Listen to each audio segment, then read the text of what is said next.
और सारे क्वेश्चंस की वीडियो ऑलरेडी मैं अपलोड कर चुका हूं, आप लोग प्लेलिस्ट चेक कर सकते हैं। Illustration 5, X Y and Z are equal partners in a firm with X being a non working partner. ध्यान रखना बहुत इंपॉर्टेंट चीज है कि वाई और जेड वर्किंग पार्टनर है, एक्स नॉन वर्किंग पार्टनर है।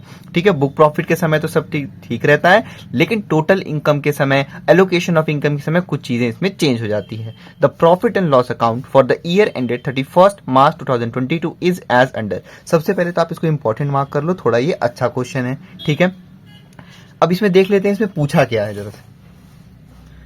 Compute the profit from business and total income of the firm for the relevant assessment year. तो भाई प्रॉफिट फ्रॉम बिजनेस पूछा है, यानी कि बिजनेस प्रॉफिट पूछा है। ठीक है, तो भाई बिजनेस इनकम पूछा है हमसे। ठीक है, तो भाई पहले बुक प्रॉफिट निकालेंगे, फिर उसके थ्रू आएगा एंड टोटल इनकम, उसका टोटल इनकम पूछा है, तो टोटल इनकम के लिए बुक प्रॉफिट तो ऑटोमेटिकली हमको निकालना पड़ेगा of the firm for the relevant assessment year and also compute the share of each partner in the firm. The firm does not fulfil the condition of section 184। अब देखिए, इस चीज में सबसे इंपॉर्टेंट चीज जो आपको नोट करनी है ये कि फर्म जो है सेक्शन 184 की कंडीशन को फुलफिल नहीं कर रही है। अब भाई अगर लिख देता फुलफिल कर रही है तो पूरा क्वेश्चन ही चेंज हो जाता। तो इसलिए सबसे पहले आपको क्वेश्चन में ढूंढना है कि क्वेश्चन जो है वो फॉर्म का सेक्शन 184 का कंडीशन फुलफिल कर रहा है कि नहीं। तो यहां पे नहीं फुलफिल कर रहा है, तो जब भी नहीं फुलफिल करता है कंडीशन तो कुछ चीजें चेंज हो जाती है क्वेश्चन में। देखिए, जब फॉर्म फुलफिल नहीं करता है कंडीशन तो बुक प्रॉफिट के समय जो अभी तक हम करते नहीं आते थे कि इंटरेस्ट ऑन कैपिटल है, तो अगर 12% से ज्यादा होता था तो ही तो हम यहां बुक प्रॉफिट में लेते थे। लेकिन उसी के साथ मैंने ये भी बताया था कि जब भी फॉर्म फुलफिल नहीं कर रहा होगा कंडीशन तो interest on capital fully disallow होगा। मतलब जो भी अमाउंट पीएल में दे रखा है पूरा का पूरा अमाउंट आप ऐड कर देना। इंटरेस्ट ऑन लोन भी फुल्ली डिसअलाउ होगा। ठीक है, दूसरी इंपॉर्टेंट चीज आपको टोटल इनकम में ध्यान रखनी है। जब फॉर्म फुलफिल करता था कंडीशन तो आप कैसे टोटल इनकम कैलकुलेट करते थे? पहले बुक प्रॉफिट, फिर उसके बाद रेम्यूनरेशन टू पार्टनर्स कैलकुलेट करते थे। लेकिन जब बोल दिया है कि फर्म डज नॉट फुलफिल तो बुक प्रॉफिट ही आपका बिजनेस इनकम हो जाएगा। मतलब कि आपको ये वाला प्रोसीजर करने की जरूरत ही नहीं है। ठीक है, दूसरी चीज एलोकेशन ऑफ इनकम नहीं कैलकुलेट होगा। ठीक, और टैक्सेबल लायबिलिटी कैलकुलेट होगा। ठीक है, तो यहां पे आप देख रहे हो हमसे क्या क्या पूछा है। हमसे पूछा है profit from business, total income of the firm और compute the share of each partner of the firm. लेकिन यहां पे एलोकेशन ऑफ इनकम आप नहीं कैलकुलेट करोगे। क्यों? क्योंकि ये फुलफिल नहीं कर रहा है कंडीशन। दूसरी चीज, इसमें टैक्सेबल लायबिलिटी आपको निकालना पड़ेगा। अभी मैंने बताया कि नहीं फुलफिल कर रही है तो भी आप टैक्सेबल लायबिलिटी निकालोगे, बस एलोकेशन ऑफ इनकम नहीं निकालोगे। ठीक है, तो सबसे पहले आप निकालोगे बुक प्रॉफिट। वो जो बुक प्रॉफिट होगा वही हो जाएगा आपका बिजनेस इनकम। उसके बाद टोटल इनकम कैलकुलेट करोगे। टोटल इनकम कैलकुलेट करते वक्त ध्यान रखना कि उसमें कुछ भी डिडक्शन वो नहीं देना है जो हम बुक प्रॉफिट में से करते थे। ठीक है, उसके बाद जब टैक्सेबल लायबिलिटी आ जाएगा तो उसके थ्रू हम लोग जो भी प्रॉफिट है वो बांटेंगे। ठीक है, वो मैं करके भी आपको दिखाऊंगा। अब देखते हैं क्वेश्चन कौन क्या क्या चीजें डिसअलाउड है। ठीक है, सबसे पहले आप एक काम करो, हर वो जो भी एंट्री यहां पे दे रखी है उसके आगे एरो लगा लो ताकि आपको पता रहे कि उससे रिलेटेड एडजस्टमेंट है। सैलरी से रिलेटेड एडजस्टमेंट है, बैड डेब्ट से रिलेटेड है, रिजर्व पे मत लगा देना, बैड डेब्ट से रिलेटेड है। उसके बाद फर्नीचर परचेज बाय एक्स, ये डेबिट है सन्ड्री एक्सपेंस, तो सन्ड्री एक्सपेंस को अंडरलाइन कर दो। फिर उसके बाद है capital account of partners at beginning of यहाँ पे डोनेशन वाला है, डोनेशन इंक्लूड है तो डोनेशन वाले ढूंढो। यहाँ पे लिखा है चैरिटी एंड डोनेशन, इसको भी आप मार्क कर लो। कैपिटल अकाउंट इसका इंटरेस्ट निकालने के लिए यूज करते हैं। उसके बाद है ऑफिस एक्सपेंसेस, तो ऑफिस एक्सपेंसेस ढूंढो, उस पे भी एरो लगा दो। ठीक है, अब पढ़ते हैं हम क्वेश्चन। तो रेंट के बाद कुछ भी नहीं लिखा है तो हम मानेंगे ये बिजनेस प्रेमिसेस का रेंट जा रहा है, इसलिए ये क्या है अलाउ है, बिजनेस इनकम है। ठीक है, अच्छा हाँ, सबसे पहले नेट प्रॉफिट दे रखा है, ऐड क्या कर रहे हैं हम, डिसअलाउड एक्सपेंसेस, वो खर्चे जो कि बिजनेस से रिलेटेड नहीं है लेकिन पीएल अकाउंट में डेबिट हो गए हैं। ठीक है, उसके बाद लिखा है ऑफिस एक्सपेंसेस। ऐसे लिखा होता तो हम कहते भाई ये अलाउ है, ऑफिस एक्सपेंसेस है, लेकिन इस ऑफिस एक्सपेंसेस से रिलेटेड एक एडजस्टमेंट है। देखते हैं क्या है, दूसरे पेज पे देखिए, office expenses include a bonus to partner. और हमने क्या पढ़ा है कि रेमुनरेशन टू पार्टनर अगर पीएल अकाउंट में डेबिट है, यानी कि salary bonus commission to partner अगर पीएल अकाउंट में डेबिट है तो वो डिसअलाउ मानेंगे, ऐड करेंगे। यानी कि आपको ऑफिस एक्सपेंसेस तो 25,000 है, वो नहीं ऐड करना है, केवल आप ये इन तीनों को ऐड करना पहले और लिखना बोनस टू पार्टनर और इसको ऐड कर देना। ठीक है, तो ध्यान रखना ये डिसअलाउ है, ऐड होगा ये। ठीक है, कितना है ये 2000, 3,000, 4,000, 5,000 रुपए। ठीक है, तो यहां पे आप लिख लो ऑफिस एक्सपेंसेस के पास कि आपको 5,000 रुपीज ऐड करना है, बाकी आप दिखाना अलग अलग कितना इतना बोनस है। ठीक है, नेक्स्ट पॉइंट सैलरीज। ऐसे होता तो मानते भाई एम्प्लॉय को दिए अलाउ कर देते, लेकिन यहां पे एडजस्टमेंट है। Salaries include partner salary Y ₹15,000 and Z ₹10,000। हमने क्या पढ़ा है कि salary bonus commission to partner अगर पीएल अकाउंट में डेबिट है तो वो डिसअलाउ मानेंगे हम, तो इसलिए 15,000 प्लस 10,000 25,000 रुपए, 1,00,000 में से 25,000 रुपए आपको ऐड करना होगा, वो डिसअलाउ होगा क्योंकि सैलरी है। ठीक है, नेक्स्ट है एडवर्टीजमेंट। कुछ नहीं बोला है, आप मानोगे बिजनेस का एडवर्टीजमेंट किए हैं, ये अलाउ हो गया। To goods and services tax, साफ साफ लिखा है गुड्स एंड सर्विसेज टैक्स यानी कि जीएसटी, ये बिजनेस का ही होता है, ये अलाउ हो गया। To charity and donations 5,000 rupees. Donation से रिलेटेड एडजस्टमेंट है, हम वो देख लेते हैं। Donation include donation to local school ₹3,500 by cheque, to a club ₹1,000 and to trade association ₹500। यानी कि ये जो 5,000 रुपए डोनेशन है ये एक जगह नहीं गया, 3 अलग अलग जगह। पहला गया है लोकल स्कूल में, दूसरा गया है क्लब में, क्लब का मतलब पब मत समझ लेना आप लोग, कोई भी एक एसोसिएशन टाइप का होगा, तीसरा है ट्रेड एसोसिएशन। ठीक है, तो वन बाय वन हम देखते हैं। सबसे पहले लिखा है डोनेशन लोकल स्कूल में गया 3,500 रुपए बाय चेक, तो ये कहां जाएगा, ये जाएगा 80G में। और लोकल स्कूल ये कैटेगरी 80G में भी 4 कैटेगरी होती हैं, ए बी सी डी, तो जो ए बी सी में नहीं आता है हम मानते हैं कि वो डी में आएगा, तो ये 80G के कैटेगरी डी में विथ लिमिट में हम इसको कैलकुलेट करेंगे। ठीक है, उसके बाद लिखा है टू अ क्लब, और हाँ तो अब इसका ट्रीटमेंट कहां कहां होगा, एक तो ये डिसअलाउ है तो ऐड हो जाएगा नेट प्रॉफिट में, और एक ये 80G में डिडक्शन जाएगा इसका। आगे देखते हैं, क्लब लिखा, क्लब में गया है तो ये बिजनेस का पार्ट तो है नहीं, तो पहली बात तो ये अलाउ नहीं है, ये भी 1,000 रुपए डिसअलाउ हो गया। दूसरी चीज, क्या ये 80G में आएगा, आपने कहीं भी 80G में क्लब का नाम सुना है, तो नहीं, तो ये नहीं आएगा 80G में। ठीक है, नेक्स्ट डोनेशन है 500 रुपए की ट्रेड एसोसिएशन में, यहीं पे ट्रेड वर्ड लिख दिया सर, तो इसका मतलब कि ये ट्रेड एसोसिएशन में गया है तो ये बिजनेस का पार्ट है, ये अलाउ है। तो भाई सिंपल सी भाषा में इसको समझो कि चैरिटी एंड डोनेशन जो 5,000 रुपए है, इसमें से 3,500 और 1,000 यानी कि 4,500 रुपीज जो है वो डिसअलाउ है। ठीक है, तो एक तो जैसे हम अभी तक क्वेश्चन में करते हैं, कैसे करते हैं भाई, डिसअलाउड एक्सपेंसेस को हम ऐड कर लेते हैं। तो एक तो तरीका ये है सिंपल सा कि आप नेट प्रॉफिट में 4,500 रुपए डोनेशन ऐड कर दो। हाँ, इनर कॉलम में मेंशन जरूर कर देना कि डोनेशन लोकल स्कूल का इसमें 3,500 का है और 1,000 रुपए क्लब का है, इसलिए हमने डिसअलाउ मान के इसको ऐड कर लिया। एक ये तरीका है। ठीक है, और ये तो 500 रुपए अलाउ है तो इसको कुछ भी नहीं करना है, जब अलाउ है तो ये तो डेबिट साइड में आएगा ही।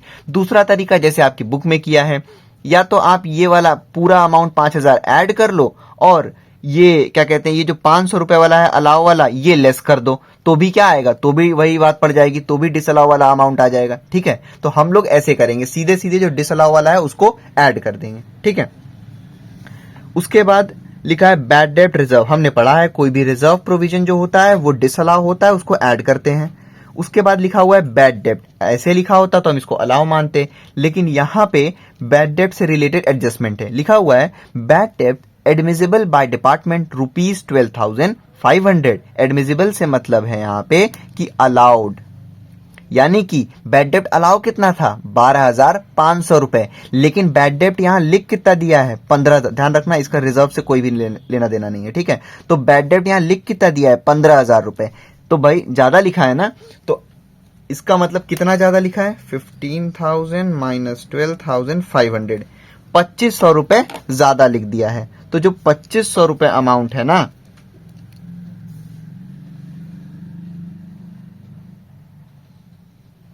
वो डिसअलाउ हो गया है। ठीक है, तो अब यहां पे भी आप दो तरीका से कर सकते हो। बैड डेब्ट का, डेप्रिसिएशन का मैंने एक ट्रीटमेंट ऑलरेडी आपको फॉर्मेट वाली वीडियो में बता रखा है कि जब भी डेप्रिसिएशन एक्सेस डेबिटेड हो या बैड डेब्ट पीएल अकाउंट में एक्सेस डेबिटेड हो, तो जितना एक्सेस अमाउंट है सीधे सीधे आप उसको ऐड कर लो। तो ये बताओ यहां कितना एक्सेस डेबिटेड है, 2500 रुपए, तो 2500 रुपए को सीधे ऐड कर लो। दूसरा तरीका कि अगर आपको बुक के तरीके से करना है तो भाई सिंपल सा वो वाला कि पीएल वाला ऐड कर लो और एडजस्टमेंट वाला, ये जो एडजस्टमेंट वाला है 12,500 इसको लेस कर दो। ठीक है, हम लोग इस तरीके से करेंगे, सीधे एक्सेस बैड डेब्ट ऐड कर देंगे। ठीक, नेक्स्ट है टू सन्ड्री एक्सपेंसेस, लेकिन इससे रिलेटेड एडजस्टमेंट है, देख लेते हैं क्या है। ये third point, furniture purchased by X for personal use ₹10,000 has been debited to sundry expenses. तो सन्ड्री एक्सपेंसेस ऐसे तो होता तो हम मानते बिजनेस का पार्ट है, अलाउ मान लेते, लेकिन इसमें 10,000 रुपए की फर्नीचर डेबिटेड है जो कि पर्सनल यूज का, और हमने पढ़ा है फर्नीचर एसेट है, बैलेंस शीट का पार्ट है, यहां पे तो आएगा नहीं, तो any asset debited in PL account उसको हम ऐड कर लेते हैं, तो ये ऐड हो जाएगा 10,000 रुपए।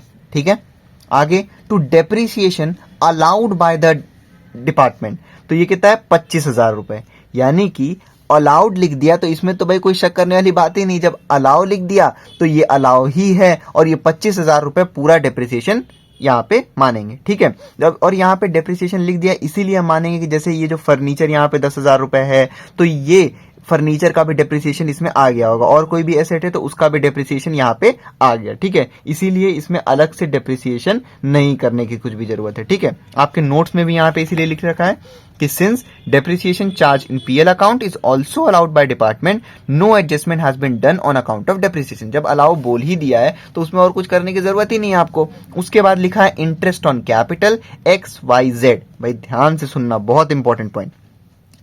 अगर यही चीज दूसरा क्वेश्चन होता जैसा कि फॉर्म फुलफिल वाला, तो उसमें हम देखते कि कितने परसेंट पे है। क्यों? क्योंकि 12% पे होता तो हम इसको अलाउ मानते, 12% तक अलाउ होता, उससे ज्यादा होता तो डिसअलाउ मानते। यही तो करते हैं, मतलब कि उससे जितना ज्यादा है वही डिसअलाउ मानते।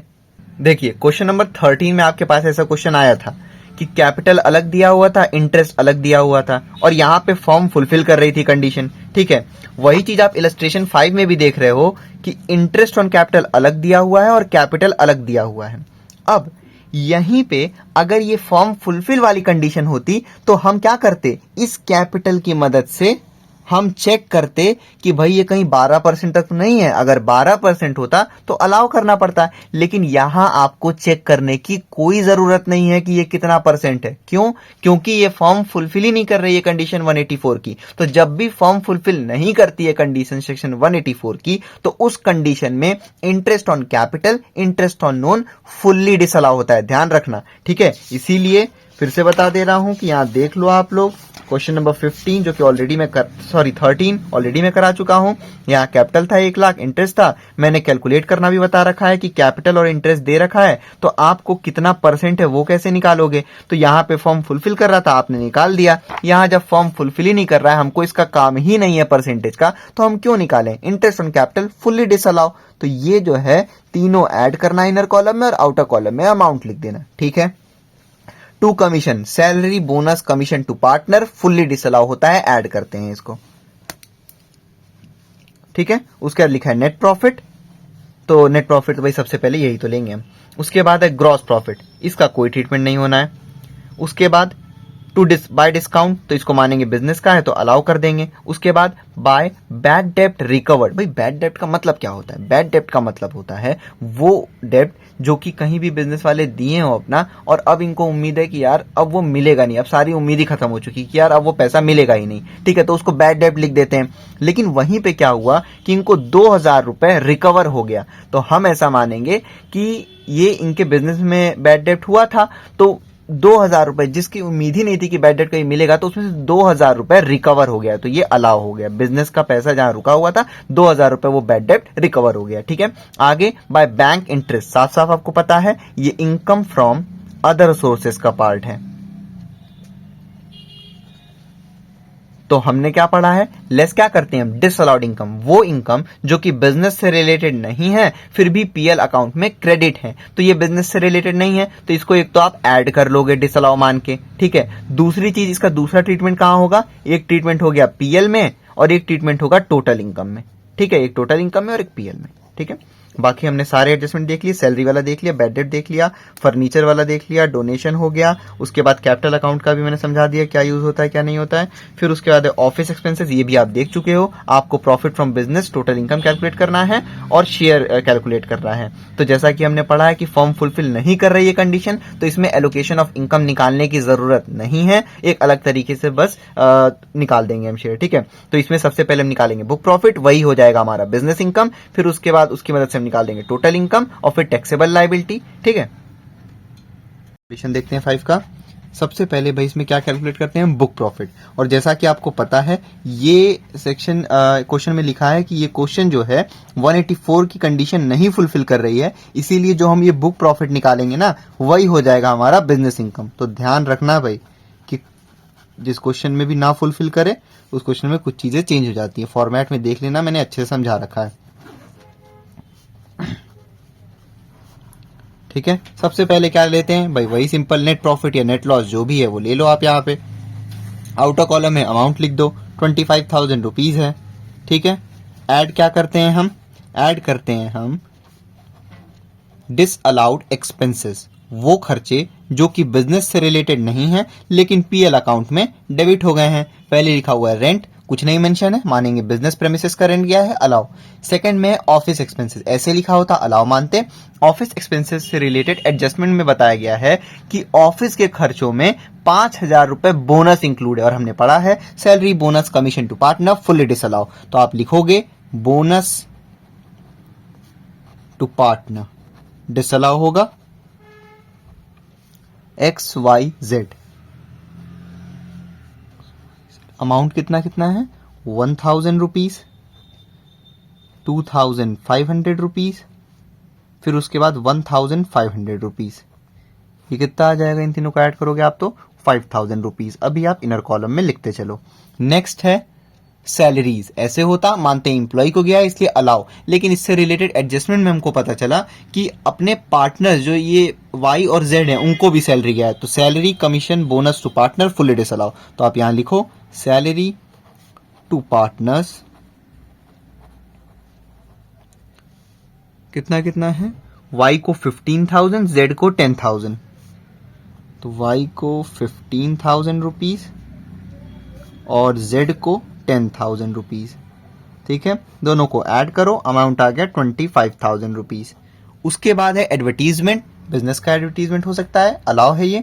फिर goods and services tax business पे जाता है, अलाउ है। फिर चैरिटी एंड डोनेशंस, इससे रिलेटेड एडजस्टमेंट में हमको पता चला कि 5,000 रुपए जो डोनेशन इन्होंने किया है उसमें से 4,500 अमाउंट जो है बिजनेस से रिलेटेड नहीं है और 500 रुपए जो है वो अलाउ है। इसको और अच्छे से मैंने क्वेश्चन में समझा रखा है, आप लोग पीछे वीडियो करके देख सकते हो।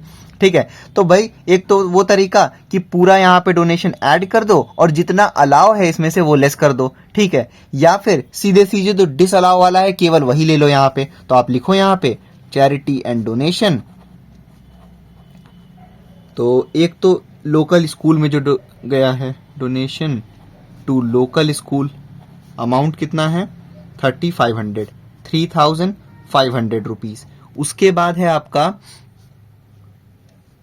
क्लब में गया है 1,000 रुपए, टू क्लब 1,000 रुपीज। तो इन दोनों को आप ऐड कर दो, ये आ गया आपका 4,500। ध्यान रखना बुक में दूसरी तरीके से किया, बुक में क्या किया है, पहले 5,000 रुपए को ऐड किया है और नीचे लेस करके, लेस में 500 रुपए जो ट्रेड एसोसिएशन में क्या है ना वो बिजनेस का पार्ट था तो इसीलिए उसको लेस कर दिया। मैंने सीधे सीधे जो डिसअलाउ है वही लिया है यहाँ पे, बाकी जो 500 है उसको रहने दो पीएल अकाउंट में क्योंकि वो बिजनेस का है, मैंने इस तरीके से कर दिया है। ठीक है, आप दोनों तरीके से कर सकते हो। उसके बाद बैड डेप्ट रिजर्व, कोई भी रिजर्व या प्रोविजन डिसअलाउ होता है तो बैड डेप्ट रिजर्व अमाउंट कितना है 10,000 रुपीज। उसके बाद है बैड डेब्ट्स, तो ऐसे दिया होता तो अलाउ मानते, लेकिन इससे रिलेटेड एडजस्टमेंट में हमको पता चला कि अलाउ तो केवल 12,500 था, यहां पे एक्सेस बैड डेब्ट जो है वो पीएल अकाउंट में आ गया था। और हमने अपने फॉर्मेट वाले वीडियो में पढ़ा है कि डेप्रिसिएशन और बैड डेब्ट जब भी पीएल अकाउंट में एक्सेस डेबिटेड हो जाए तो जितना एक्सेस है वो ऐड कर दो। तो एक्सेस बैड डेब्ट डेबिटेड टू पीएल, कितना है एक्सेस बैड डेब्ट भाई 15,000 रुपीज बैड डेट पीएल में लिखा हुआ है, जबकि हमको एडजस्टमेंट से पता चला कि यार एडमिजिबल यानी कि अलाउ तो केवल 12,500 रुपए था। तो 15,000 माइनस 12,500 ये आ गया 2,500 रुपीज एक्सेस बैड डेप्ट। आप क्वेश्चन में जैसे बुक में किया हुआ है वैसे भी कर सकते हो कि पूरा अमाउंट बैड डेप्ट का ऐड कर दिया और जितना अलाउ था उसको लेस कर दिया, तो भी वही बात पड़ेगी, तो भी 2,500 ही इनडायरेक्टली आएगा। ठीक है, मैंने डायरेक्टली एक्सेस बैड डेप्ट को ऐड कर दिया है। आगे टू सन्ड्री एक्सपेंसेस, ऐसे होता तो अलाउ मानते, लेकिन इससे रिलेटेड एडजस्टमेंट में हमको पता चला कि जो सन्ड्री एक्सपेंसेस है ना 20,000, उसमें से 10,000 रुपए फर्नीचर के लिए यूज हुआ है और any asset debited to PL account वो तो ऑलरेडी ऑटोमेटिकली यहाँ पे ऐड हो जाता है, वो डिसअलाउ होता है। तो भाई आप यहां लिखोगे फर्नीचर, ठीक है, अमाउंट कितना है 10,000 रुपए। उसके बाद है, और ब्रैकेट में चाहो तो लिख सकते हो यहाँ पे कि सन्ड्री एक्सपेंसेस, ठीक है, उसमें से फर्नीचर था 10,000 रुपए।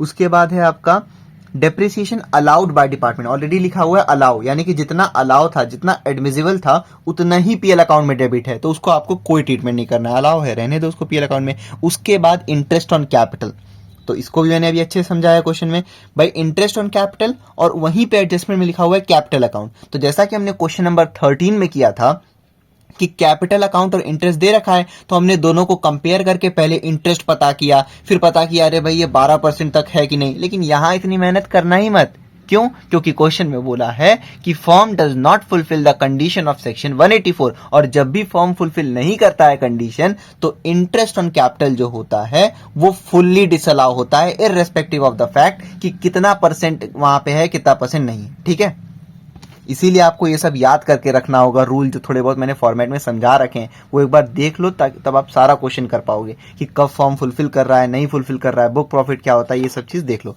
ठीक है, उसके बाद तो यहां पे लिख लो आप इंटरेस्ट ऑन कैपिटल। ठीक है, तो एक्स को है 50,000 रुपीज, वाई को है 25,000 रुपीज, Z को है 25,000 रुपीज। इन तीनों को आप ऐड करो, यही लिख दो इन्हें कॉलम में, तो ये हो जाएगा 1 लाख रुपीज। ठीक है, उसके बाद दिया हुआ है to commission, salary, bonus, commission to partner fully disallow होता है। तो भाई कमीशन एक्स को कितना गया है 15,000 रुपीज, वाई को कितना गया है 10,000 रुपीज, Z को 5,000 रुपीज। तो इसको आप इन तीनों को ऐड कर लो, यहां पे आ जाएगा कमीशन का आपका अमाउंट आएगा 30,000 रुपीज। ठीक है, नेट प्रॉफिट वो ले चुके हैं। तो भाई देखो हमने सारी चीज ले ली, रेंट नहीं लेना था, ऑफिस एक्सपेंसेस में बोनस था हमने ले लिया, सैलरी जितना डिसअलाउ था वो ले लिया जो पार्टनर को था, फिर एडवर्टीजमेंट अलाउ था, जीएसटी अलाउ था, डोनेशन में 4,500 रुपए डिसअलाउ था ले लिया हमने, फिर बैड डेप्ट रिजर्व ले लिया, जितना एक्सेस बैड डेप्ट था वो भी हमने यहाँ पे ले लिया, फिर फर्नीचर जो सन्डे एक्सपेंस में डेबिट हो गया था वो ले लिया हमने, फिर उसका डेप्रिसिएशन अलाउ था, interest on capital fully disallow हो जाता है जब फॉर्म फुलफिल नहीं करती कंडीशन, वो भी हमने ले लिया, फिर कमीशन जो है वो फुल्ली डिसअलाउ रहता है वो भी ऐड कर दिया। बाकी पहला एडजस्टमेंट देख लिया, दूसरा एडजस्टमेंट, तीसरा भी देख लिया, चौथा, पांचवा कैपिटल अकाउंट, छठा ऑफिस एक्सपेंसेस, सारे एडजस्टमेंट भी हम देख चुके हैं। ठीक है, अब इन सबको आप ऐड करो और आउटर कॉलम में लिखो। तो ये होगा आपका 5,000 plus 25,000 plus 4,500 plus 10,000 plus 2,500 plus 10,000 plus 1 lakh plus 30,000। ये कितना आ गया 1,87,000 रुपीज। इसको ऐड करना है आपको नेट प्रॉफिट में 25,000 में, ऐड कर दिए, ये आ गया 2,12,000 रुपीज। ठीक है, उसके बाद हम लेस क्या करते हैं, डिसअलाउड इनकम, वो इनकम जो कि बिजनेस से रिलेटेड नहीं है फिर भी पीएल अकाउंट में डेबिट हो गए हैं। ठीक है, सॉरी क्रेडिट हो गए हैं। तो यहां पे बैंक इंटरेस्ट है जो कि इनकम फ्रॉम अदर सोर्सेज का पार्ट है, तो वो ले लो यहां पे। बाकी जो ग्रॉस प्रॉफिट है वो नहीं लेना है, डिस्काउंट अलाउ है, बैड डेब्ट रिकवर भी अलाउ है, तो बैंक इंटरेस्ट है आपका 3000 रुपए, इसको आपको ऐड कर लेना है, सॉरी लेस कर देना है। तो यहाँ 3000 रुपए लिखो, और कोई भी डिसअलाउड इनकम नहीं है तो इसी 3000 को आप आउटर कॉलम में लिखो। 2,12,000 माइनस 3000, ये हो गया 2,09,000 रुपीज।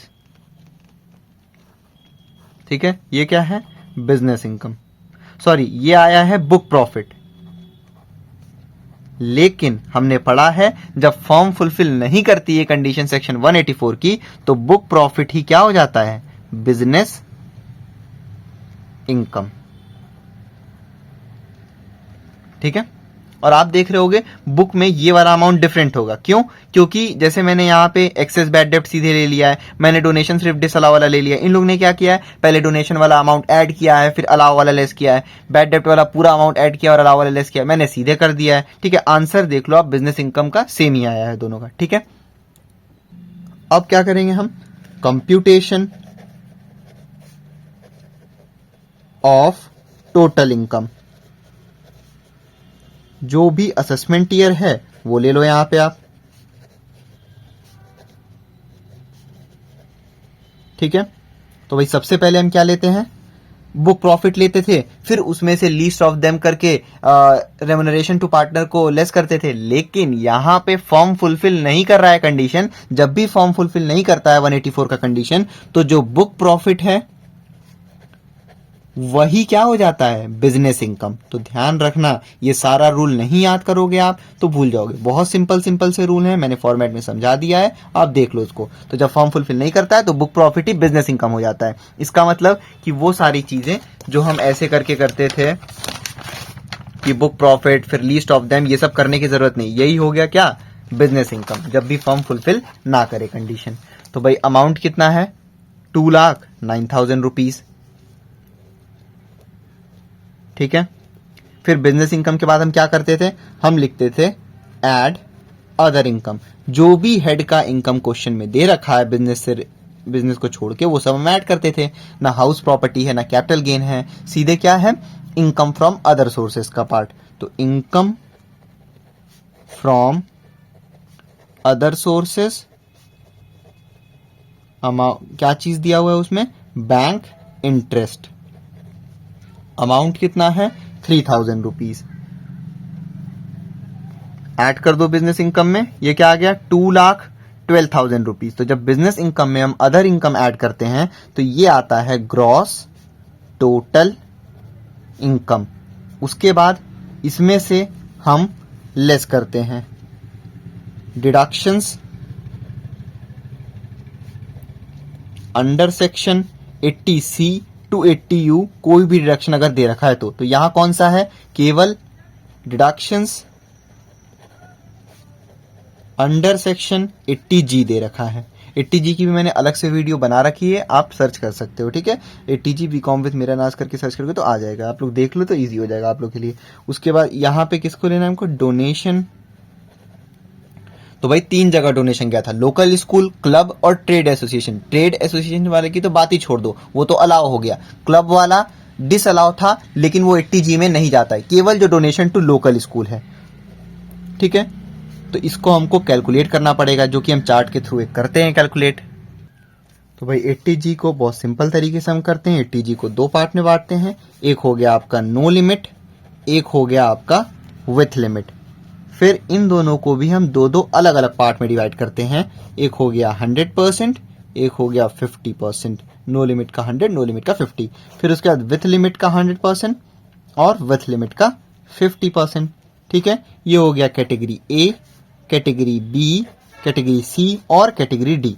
हमने पढ़ा है जब भी ए, बी और सी का तो बकायदा स्पेसिफाई है, इसमें नेशनल पीएम वाले, इसमें जो भी क्या कहते हैं वो मैंने समझा रखा है, आपका नेहरू गांधी परिवार से जो भी हैं वो आ जाते हैं यहाँ पे। ठीक है, उसके बाद आपका यहाँ पे आ जाता है फैमिली प्लानिंग वाला, और यहाँ पे जो इन तीनों में नहीं आता है वो इसमें आता है। तो डोनेशन टू लोकल स्कूल जो है वो डी में आएगा। तो अमाउंट कितना है, 3,500 रुपीज। तो उसको सीधे सीधे पहला हमारा काम क्या होता है, अमाउंट पुट करना। इस कैटेगरी का होता तो यहाँ, इसका है तो यहाँ, इसका है तो यहाँ, तो डी का था तो हमने यहाँ पुट कर दिया। ठीक, अब भाई अगर ये 3,500 यहाँ पे होता तो सीधे उसका 100%, क्योंकि नो लिमिट है, पूरा क्वालिफाई हो जाता, 3,500 रुपए लेस कर देते। यहाँ पे होता तो 3,500 का 50% सीधे सीधे क्वालिफाई हो जाता। लेकिन यहाँ पे भाई पहले हमको लिमिट कैलकुलेट करना पड़ता है, बकायदा एक फॉर्मूला होता है। तो यहाँ 2 लाइन छोड़ो, फिर उसके बाद ये 3 लाइन लिमिट के लिए आप छोड़ो, और सबसे पहले क्या करोगे, लिमिट किस पे निकलता है, एडजस्टेड जीटीआई का 10%, तो वो पहले कैलकुलेट करो। अब ध्यान रखना, ग्रॉस टोटल इनकम का 10% मत निकाल लेना, एडजस्टेड ग्रॉस टोटल इनकम का 10% जो होगा वो लिमिट होता है। तो कैसे निकालेंगे, सबसे पहले जीटीआई, जीटीआई कितना है, जीटीआई है आपका 2,12,000 रुपीज। उसमें से हम क्या लेस करते हैं, सबसे पहले हम लेस करते हैं deductions under section 80C to 80U except 80G, क्योंकि 80G का ही तो कैलकुलेशन हो रहा है यहाँ पे, ठीक है, तो ये नील है। उसके बाद करते हैं लॉन्ग टर्म कैपिटल गेन, नहीं है, नील लिख दो। फिर करते हैं शॉर्ट टर्म कैपिटल गेन, लेकिन अगर 111A में स्पेसिफाई हो तो ही, तो नील लिखो इसको। ये 2,12,000 रुपए ही आ गया हमारा एडजस्टेड जीटीआई। ध्यान से कैलकुलेट कर लेना, कई क्वेश्चन में ये सब होता है तो आंसर डिफरेंट आता है, ठीक है, यहाँ इत्तेफाक से आ गया ये बस। उसके बाद लिमिट कैसे निकालते हैं हम, लिमिट निकालने का सिंपल सा formula, 10% of adjusted GTI. 10% of adjusted GTI कितना है, तो 2,12,000 रुपए है, इसका निकालो आप 10%, ये आ गया 21,200 रुपए, ये लिमिट आ गई, ठीक है। तो हम क्या करते हैं, इस लिमिट को यहाँ पे पुट कर देते हैं 21,200 रुपए। अब हम इससे कंपेयर करेंगे, पहले हम ये वाला पैसा यहाँ यूटिलाइज करने की कोशिश करते हैं, यहाँ ज्यादा फायदा मिलता है, लेकिन जब यहाँ कुछ है ही नहीं तो यहाँ कहाँ से यूटिलाइज करेंगे, कुछ होना भी तो चाहिए यूटिलाइज करने के लिए। यहाँ पे यहाँ डोनेशन ही नहीं है, डी में है, तो पूरा पैसा हम यहीं यूटिलाइज कर सकते हैं। सबसे पहले कंपेयर करो इन दोनों को, तो भाई ये ज्यादा है कि ये ज्यादा है, तो ये ज्यादा है, यानी कि ये 3,500 रुपए 21,200 के अंदर है, तो ये पूरा अमाउंट पहली बात तो क्वालिफाई हो गया विथ लिमिट में, ठीक।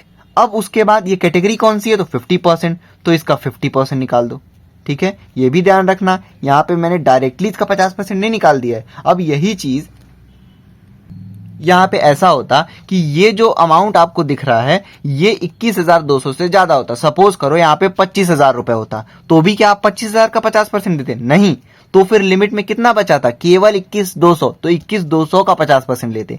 यहां पे 3,500 रुपए पूरा ही इस लिमिट के अंदर आता है, तो 3,500 रुपए जो है वो उस क्वालिफाई हो गया। अब जो भी इस कैटेगरी में रहता तो 100%, इस कैटेगरी में है तो 50%, तो 3,500 यानी कि 3,500 का 50% निकालो, तो ये है 1,750, ठीक है, 1,750। तो category A plus B plus C plus D में कुछ नहीं है, सीधे कितना आ गया, 1,750 रुपए 80G की वैल्यू, ठीक है। ऐसे तो हम ऑलरेडी दिखा चुके हैं वहां पे, फिर भी आप यहां दिखाना चाहो तो दिखा सकते हो कि 3,500 रुपीज का 50% अमाउंट कितना है, 1,750। ध्यान रखना, ये 3,500 रुपए का डायरेक्टली हम लोग ने नहीं 50% ले लिया है, ये तो तब करते जब नो लिमिट में होता। यहाँ पे हमने बकायदा पहले लिमिट चेक किया, वो तो लिमिट के अंदर ये पूरा अमाउंट था, इसलिए इस पूरे का 50% दे रहे हैं। अगर यही चीज ना होता लिमिट के अंदर तो यहाँ पे दूसरा लेते, इसीलिए पहले लिमिट निकालना सीखो, उसके थ्रू निकालोगे, तब हमने ये निकाला है, ठीक है। उसके बाद आप जीटीआई में से लेस करो इसको, तो 2,12,000 रुपीज माइनस 1,750, अमाउंट कितना आ गया, 2,10,250 रुपए अमाउंट। ये क्या हुआ, ये है टोटल इनकम, ठीक है। उसके बाद जब भी फॉर्म फुलफिल नहीं करता है कंडीशन सेक्शन 184 का, तो हम एलोकेशन ऑफ इनकम नहीं बनाते हैं। बाकी यहां जो शेयर ऑफ ईच पार्टनर बोला है वो अभी हम टैक्सेबल लायबिलिटी की मदद से निकालेंगे, ठीक है। तो पहले टैक्सेबल लायबिलिटी आप निकाल लो, टैक्सेबल, तो ये सब मैंने बता रखा है फॉर्मेट वाली वीडियो में कि जब फॉर्म फुलफिल नहीं करता है कंडीशन तो फिर क्या क्या बनाते हैं, क्या नहीं बनाते हैं, क्या लेते हैं, क्या छोड़ देते हैं, तो ये सब चीज आप देख लो, ठीक है। सबसे पहले short term capital gain under section 111A 15% नहीं है, नील लिखो फटाफट। फिर उसके बाद long term capital gain under section 112 10% 20% नहीं है, नील लिखो, ठीक है। ये हर क्वेश्चन में आप लिखते चलोगे तो एग्जाम में दिक्कत नहीं होगी। फिर long term capital gain under section 112A कितना परसेंट, 10%, नहीं है नील लिखो। फिर winnings from crossword, puzzles, lottery नहीं है, अंडर सेक्शन 115 BB 30%, क्या लिखोगे यहाँ पे नील, ठीक है। फिर remaining other income, remaining other income कैसे कैलकुलेट करते हैं, जो भी टोटल इनकम है पहले वो यहाँ पे लिखते हैं, जैसे 2,10,250 रुपए, ठीक है। इसमें से लेस क्या करते हैं, इन चारों में से जो भी यहाँ पे यूटिलाइज हो जाता है उसका ओरिजिनल वाला अमाउंट जो होता है वो यहाँ पे लेस कर देते हैं। जब ये चारों यहाँ पे यूज ही नहीं हुआ है तो यही वाला अमाउंट हो गया रिमेनिंग अदर इनकम, तो इसी का आप निकालोगे 30%, ठीक है। रिमेनिंग अदर इनकम का कितना 30%, तो कैलकुलेट कर लो, 2,10,250 का 30% अमाउंट कितना आ गया 63,075, ठीक। फिर क्या करते हैं, ऐड करते हैं सरचार्ज, लेकिन कब, जब टोटल इनकम 1 करोड़ से ज्यादा हो तब। यहाँ 1 करोड़ से ज्यादा है टोटल इनकम, नहीं है, नील लिखो, वापस से ये आ जाएगा। फिर उसके बाद क्या करते हैं, लेस करते हैं मार्जिनल रिलीफ, जब टोटल इनकम 1 करोड़ से ज्यादा हो तब, नहीं है नील लिखो, और वापस से ये वाला अमाउंट लिख दो 63,075, ठीक है। ऐड कर दो हेल्थ एंड एजुकेशन सेस, कितना परसेंट 4%, 63,075 का 4%, 63,075 का 4%, अमाउंट कितना है ये 2,523। ऐड करो इसको, तो इसको आप ऐड करोगे ये आएगा 65,598। लेकिन हमने पढ़ा है कि जब भी टैक्सेबल लायबिलिटी निकालते हैं तो ये जो टेंस प्लेस पे जो डिजिट होती है, टेंस प्लेस पे, उसको हम राउंड ऑफ कर देते हैं, ठीक है। तो 98 किसके पास है, 90 के कि 100 के, तो भाई ये 100 के पास है, तो अब ये मत करना कि 5 के बाद 100 लिख देना, वो तो फिर लाख में वैल्यू चली जाएगी, नहीं, 98 100 के पास है ना, तो इसको आप 600 कर दोगे, ठीक है। तो ये इसको आप राउंड ऑफ करोगे टेंस प्लेस पे, ये आ गया 65,600 रुपीज, ठीक है। ये क्या हो गया, ये आया है टैक्सेबल लायबिलिटी। क्योंकि यहाँ फॉर्म कंडीशन फुलफिल नहीं किए तो एलोकेशन ऑफ इनकम वाला टेबल मत बनाना इसमें, लेकिन शेयर ऑफ ईच पार्टनर पूछा है तो वो हम निकाल देते हैं, ठीक है। तो सबसे पहले इसमें क्या करना है, हमको डिस्ट्रीब्यूटेबल इनकम कितना है वो निकालना है। वो कैसे निकालेंगे भाई, बहुत सिंपल है, जो भी टोटल इनकम है उसमें से जितना टैक्सेबल लायबिलिटी है वो लेस कर देना, ठीक है। तो 2,10,250 टोटल इनकम है, टैक्सेबल लायबिलिटी आपका 65,600 रुपीज। जब इसको लेस करोगे तो ये आ जाएगा आपका 1,44,650। ये तो आ गई डिस्ट्रीब्यूटेबल इनकम। अब आपको क्या करना है, शेयर ऑफ ईच पार्टनर। तो वापस से क्वेश्चन में जाओ और यहां देखो क्या लिखा है, यहां बोला है X, Y and Z are equal partners in firm, ठीक है। तो इक्वल रेशियो में बटेगा, कितने पार्टनर हैं, 3 पार्टनर हैं। तो भाई जब ये 3 पार्टनर हैं तो ये आ गए डिस्ट्रीब्यूटेबल इनकम, तो तीनों का रेशियो क्या हो गया, तीनों का रेशियो की अगर हम बात करें, रेशियो ऑफ पार्टनर्स प्रॉफिट कितना है 1:1:1। तो कैसे निकालेंगे हम इसको, 1/3 करके, भाई क्योंकि 1/3 करोगे तो एक का निकल जाएगा, तो 1/3 ऑफ 1,44,650, और ये कितना आ गया 48,217 रुपीज, ठीक है। भाई 1/3 क्यों निकाले, भाई ये देखो ना क्या करते हैं, ऊपर हम ये रेशियो लिखते हैं और फिर इन तीनों को ऐड कर देते हैं, 1 + 1 2 + 1 3, नीचे टोटल लिखते हैं। तो यानी कि x का भी हो गया 48,217, y का भी हो गया 48,217 और z का भी हो गया 48,217, ठीक है। बस ये आपको ऐसे करके दिखा देना है, ठीक है। बाकी share of income of partner जो फॉर्म में होती है वो एग्जेम्प्ट होती है अंडर सेक्शन 10 सबसेक्शन 2A। क्यों एग्जेम्प्ट होता है? क्योंकि एक बार तो ऑलरेडी टैक्स लग चुका होता है ना फॉर्म के टोटल इनकम में, अब उसी में से तो पार्टनर को पैसा मिल रहा है तो दोबारा थोड़ी ना टैक्स लगेगा। ठीक है।